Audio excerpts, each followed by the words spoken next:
Well, looks like the government's open again. Yay! Looks like the Democrats kind of caved, didn't they? They were standing for so many principles, but it turned out they didn't have any principles in the first place.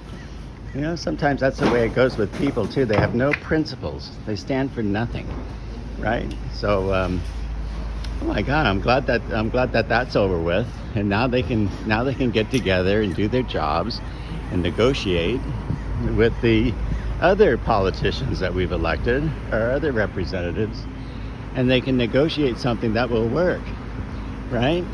For the American people. That's what they're supposed to do. So it looks like that's what they're gonna do, which is great. Hello, little puppy. He's a little puppy, happy as a lark.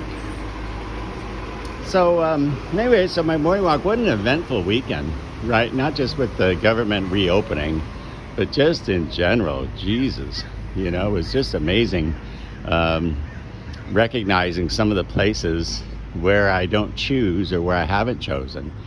And one of the things I guess that stood out most importantly for me was the ability to choose that sometimes I don't trust myself, right? And then that's reflected onto other people when I'm talking with them, and then I don't trust them. And the whole idea is that I could have a breakthrough around that. And so whenever that thought comes up in my head that, hey, I'm not trusting myself, making a decision, right? Something like that, or I don't trust the other person because I think, excuse me, that they might be taking advantage of me or something. As soon as that comes up, that gives me the ability to choose whether I'm going to be trusting or not, and be okay with whichever way I choose. Boy, I just never got that. I got that over the weekend, I guess, and maybe part of last week. I began to understand that. And I've actually been listening to these videos by Neville Goddard. I know I've mentioned him before, but there's a YouTube guy out there named Brian Scott, and he has some recordings that he does and of Neville Goddard's books and a bunch of other books. He does recordings of that stuff, and he did some recordings on Neville Goddard's 5 lessons. It's called the 5 lessons. And the first lesson, I guess Neville Goddard back in the 50s, he gave these talks like on a daily basis for 1 week. So he'd invite people over, and they would go ahead and have a talk every day. And each day was a particular lesson, and the thing lasted 5 days. Now, back in the 1950s, there was a lot of people, much more people than now probably, although I think it's changing, that actually went to church every day, and they studied the Bible, and you know, it was just, that was the kind of environment it was back then in the 50s. Maybe not so much anymore, but like I said, it might be changing. But anyway, so his Neville Goddard's interpretation of the Bible is that those people they talk about in the Bible are not real people.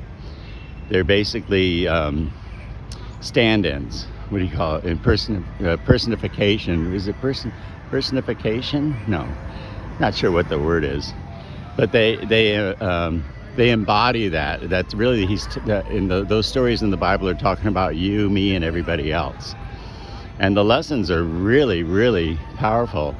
And I listened to the first lesson probably like 10 times, and I took some notes. And it was really, when I finally understood what he was talking about, it gave me a new insight into looking at the Bible and looking at, what those stories in the Bible mean.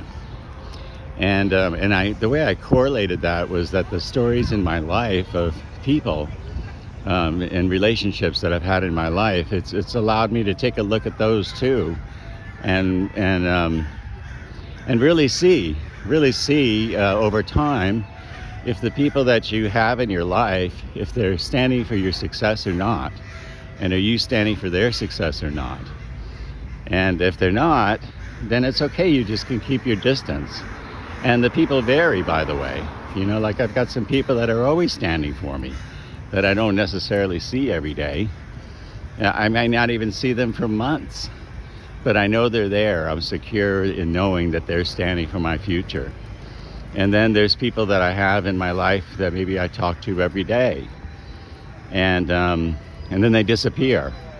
And those kinds of people are not really, you can look at it and see for yourself if those people are they just in your life every day so that they can take from you, or are they in your life every day because they're standing for you and they're contributing to you and they're working together with you to build some kind of a future. So, wow, that's what I'm seeing this last weekend. It was very eventful. I mean, it was just really, really cool as these things begin to open up in this game of life. It's really, really, really, really something. And I'm so appreciative of being able. Oh, and also another thing, I've been talking about my medication, my high blood pressure medication. And I had run out of one of them, and then I stopped taking it just because I had run out. And then the new bottle came, and then I ended up deciding not to take it anymore. And the cramps in my legs, and the sometimes I don't have any feeling in my feet, that went away. And so I stopped taking the other one too, and I feel so much better. And even like I was saying in the past videos, like when we have a warm day in San Francisco, how it just feels unbearably hot. And today is one of those days, and it doesn't feel unbearably hot. It feels very comfortable. I'm walking around with a t-shirt and a t-shirt, no jacket. Let me show you. See? Can you see? I don't know if this camera. Anyway. But I feel so much better, and I think it's because I've been taking those prescription drugs for probably about 5 years. Let's see, about 6 years. And I remember when I first got that prescription, strange as it seems, I thought, wow, this is my first prescription, right? As a senior citizen. And it was sort of like a little badge of honor, right? And then I realized, right or wrong, that, boy, what a con it is for these, for the medical establishment to pump the seniors and everybody, for that matter, full of drugs. And then we slowly begin to have these side effects. Maybe we become grumpy, maybe we become, a little less active and all that stuff, but we never attribute it to the drugs or to the prescription drugs or whatever. So I'm basically I'm monitoring my blood pressure, and it's fine. And I'm, changing up my diet a little bit, like I mentioned. But wow, it's like, is this like the age of enlightenment or what? Like we're all discovering who people are in our life, what kinds of things that we do that take away from our vitality. For instance, when I go for my morning walks, I still have a little bit of that numbness in my right foot, like a neurology problem or whatever. But the cramping and all that shit has gone away. And it is so amazing. And I feel a lot happier. And I have to say, well, it could be that also I had stopped smoking weed for the last 3 months. But even in addition to that, it was mostly just these prescription drugs. Boy, they're powerful. And yet, the whole shutdown of the government was over these health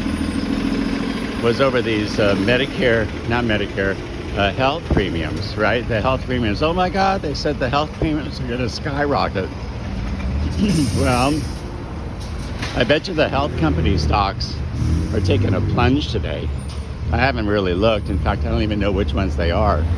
But I bet they are, because we've been taking all that tax money to prop up all of these healthcare companies, right? By paying the premiums for Obamacare, with the so-called Affordable Care Act, which I had, by the way.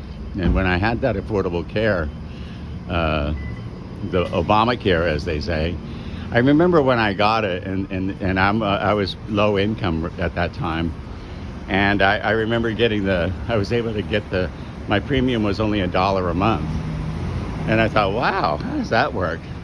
And then it would show on the little thing, it would say your premium is $1 a month, and then the amount that was the full amount, maybe it was 600, right? That amount was paid by guess who? By the taxpayers, out of our tax dollars. So for all those years, all that money was coming out of our pockets, out of the taxpayers' pockets, to pay for what they called affordable care, and it really wasn't affordable. And then the Democrats got caught in the trap, because they're the ones actually that said they were going to sunset the affordable care premium distribution or whatever at the end of the year, at the end of this year, 2025. The Democrats are the ones that put that in place. Obama and his crappy little Hopi change. He was hoping nobody would notice that he was putting all the change in his pocket. That's the way I see it. So, is that too political? I don't know. If it is, then you don't have to listen to my videos. It's okay, because I'm going to say what I feel, especially at my age, and we only have so much time left. And I say, whatever age you're at, let it rip. And until next time, I will talk with you later.